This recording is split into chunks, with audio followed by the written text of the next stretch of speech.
as a club, we fully deserve to get beat for the fact that our board, our hierarchy, decided to give Louis van Gaal 2 more games to save his job. What is the point? How long before he has to save his job again? Well, not very long, because he's already lost 2-0 to Stoke. Now, full credit to Stoke.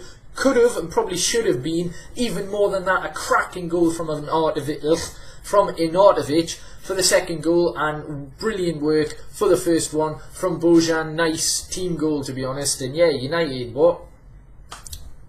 Nothing really. Wasn't very much. Herrera had a few pot shots. At least he tried, but what can he do when he's only had about 60 minutes in 2 months, even though he's one of our best players? Who does that? Now, people blaming the squad. Yes, the squad have to take some blame, but the majority of the blame has to go down to the manager, Louis van Gaal. His tactics are so outdated. It's hurting the squad.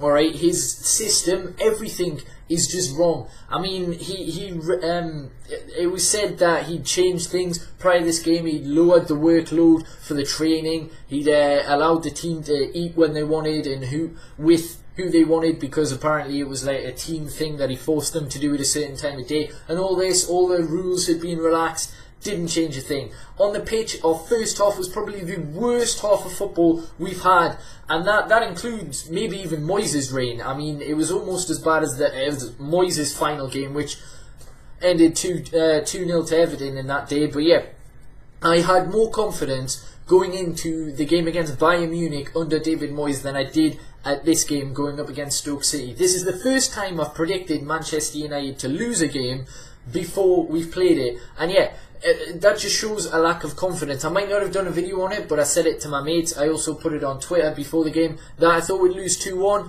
Stoke bettered that and beat us 2-0. As I said before, perhaps should have been even more. They outplayed us in every area of the pitch. And yeah, Louis van Gaal has to go. There is no ifs or buts. But because our club made the dumb decision to give him this game, particularly because it's Boxing Day, we have a game against Chelsea in 2 days, so chances are he might even be in the at the dugout for Manchester United against Chelsea, which will just put us further back, because we aren't winning against them. I know they're drawing 2-2 currently to Watford, but still, you know, they haven't had the best season, but they'll probably still beat us, because we just look absolutely shambolic under Louis van Gaal. And yeah, we won't have time to hire someone else. If it is, it'll be Giggs as an interim. And yeah, it might be better than Louis van Gaal. At least he goes onto the touchline and, you know, he barks his orders so the squad can see that he actually shows desire, passion, determination, fight, which is something that seems to be outlawed under Louis van Gaal. But still, we should and could